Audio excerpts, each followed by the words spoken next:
Hello dear students, आज हम Rajasthan open board के कक्षा 10 हिंदी के पार्ट 3 के नोट्स पढ़ेंगे। इससे पहले हमने पार्ट 2 के इंपॉर्टेंट नोट्स पढ़ लिए थे।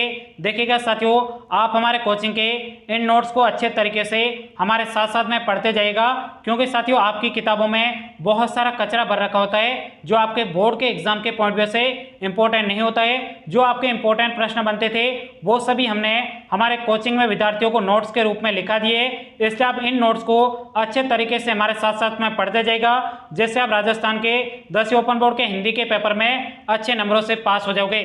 तो चलेगा, स्टार्ट करते हैं। पहला हमारा इंपॉर्टेंट प्रश्न है, गिल्लू पाठ की लेखिका का नाम लिखिए। यह प्रश्न आपके पिछले साल बोर्ड के एग्जाम में पूछा जा चुका है, इसलिए आप इस प्रश्न को अच्छे तरीके से याद करिएगा।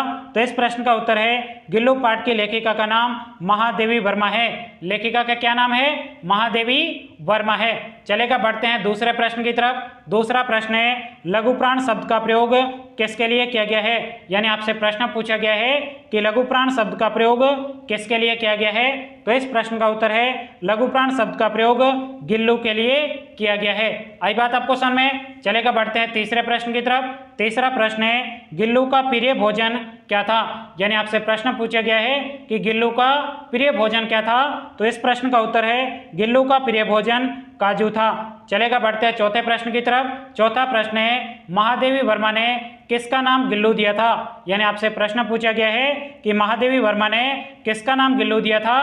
तो इस प्रश्न का उत्तर है, महादेवी वर्मा ने गिलहरी का नाम गिल्लू दिया था। आई बात आपको समझ में? चलेगा, बढ़ते हैं अगले प्रश्न की तरफ। अगला आपके यहाँ पे पांचवा प्रश्न है। पांचवा प्रश्न में कहा जा रहा है, गिलहरियों के जीवन की अवधि कितनी होती है? यानी आपसे प्रश्न पूछा गया है कि गिलहरियों के जीवन की अवधि कितनी होती है? तो इस प्रश्न का उत्तर है, गिलहरियों के जीवन की अवधि 2 वर्ष की होती है। जीवन की अवधि कितनी होती है? 2 वर्ष की होती है। देखिएगा साथियों, यह प्रश्न आपके पिछले साल बोर्ड के एग्जाम में पूछा जा चुका है, इसलिए आप इस प्रश्न को अच्छे तरीके से समझिएगा। अब ध्यान से देखिएगा साथियों, आप हमारे कोचिंग के इन नोट्स को अपने मोबाइल में डाउनलोड करके किस प्रकार से पढ़ सकते हो, चलेगा मैं आपको इसका पूरा प्रोसेस बताता हूं। सबसे पहले आपको अपना मोबाइल ले लेना है और उसके बाद में मोबाइल का लॉक ओपन कर देना है, और उसके बाद में आपके मोबाइल में जहां पे भी गूगल लिखा होगा उस गूगल के ऊपर आपको क्लिक कर देना है, और उसके बाद में यहाँ पे आपको लिखना है MOST, उसके बाद में स्पेस EXAM।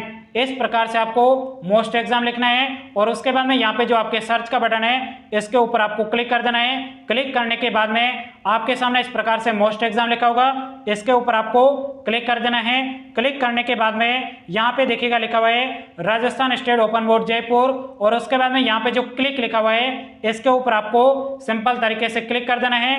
क्लिक करने के बाद में इस प्रकार से आपके सामने राजस्थान ओपन बोर्ड की सभी जानकारी आ जाएगी। यहाँ पे आपको क्या करना है, कक्षा 10 के नोट्स देखने हैं, तो उसके सामने जो क्लिक लिखा हुआ है उसके ऊपर आपको क्लिक कर देना है।